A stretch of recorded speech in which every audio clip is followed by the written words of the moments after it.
دوستو 19 ستمبر 1138 کی ایک صبح تھی جب تکریت شہر میں امیر نجم الدین ایوب کے گھر ایک فرزند کی ولادت ہوئی۔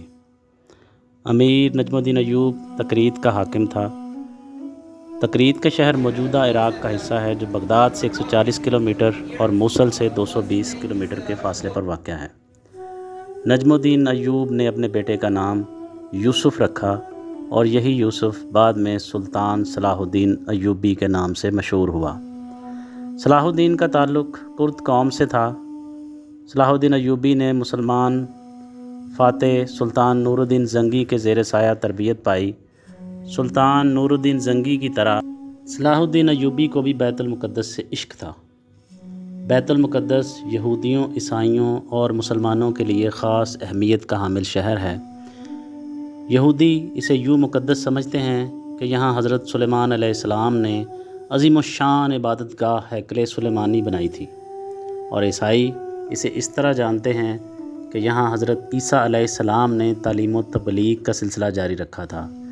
اور مسلمانوں کے لیے یہ شہر اس لیے مقدس ہے کہ اس قبلہ اول سے سرور کونین حضرت محمد صلی اللہ علیہ وآلہ وسلم نے سفر معراج کیا تھا۔ صلاح الدین کی پیدائش کے وقت دمشق اور موصل میں مسلمان سلطان عماد الدین زنگی کی حکومت تھی۔ دوستو، سلطان عماد الدین زنگی نے اڈیسہ شہر کو صلیبیوں سے چھین لیا تھا، اور اس جنگ میں صلاح الدین ایوبی کے والد نجم الدین ایوب اور چچا اسد الدین شیر کو بھی سلطان کے شانہ بشانہ لڑتے رہے تھے۔ سلطان عماد الدین زنگی کے جوش کا یہ عالم تھا کہ اپنے محافظ سپاہیوں کو پیچھے چھوڑ کر اکیلا دشمن کی صفوں میں گھس جاتا۔ جنگ اڈیسہ میں بھی ایسا کئی بار ہوا۔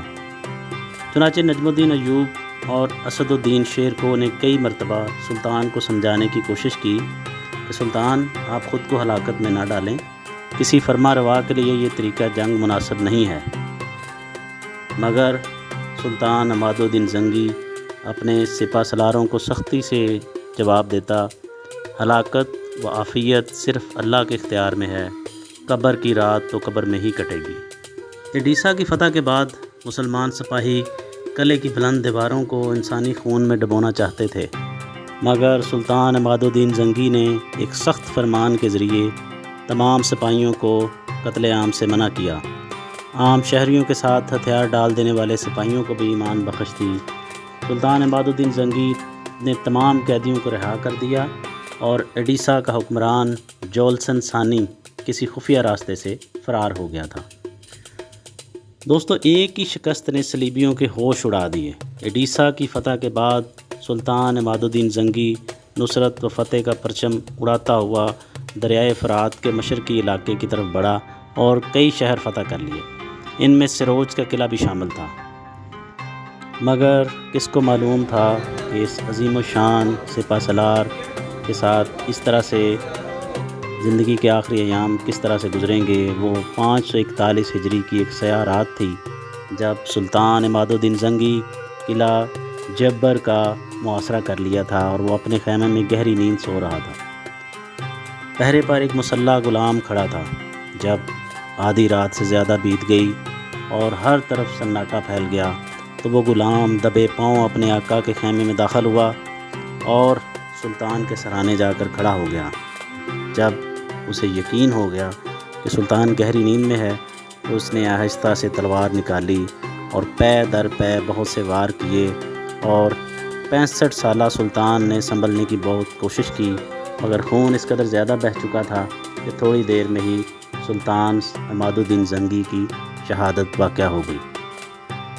سلطان عماد الدین زنگی بہت بڑا وجیح اور پرشکوہ انسان تھا۔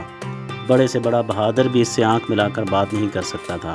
وہ عابد و زاہد ہی تھا اور منصف و عادل بھی تھا اور فیاض و سخی بھی تھا۔ وہ سربلندی اسلام کے لیے زندہ رہا اور اسی مقصد کی تکمیل کے لیے اپنی جان نذر کر دی۔ سلطان عماد الدین زنگی کا مشہور قول ہے، میں ریشم کے نرم بستر سے گھوڑے کی پشت کو، دلکش راگ سے جنگ کے شور کو، اور زہرہ جبینوں کے میٹھے سروں سے ہتھیاروں کی جنکار کو زیادہ پسند کرتا ہوں۔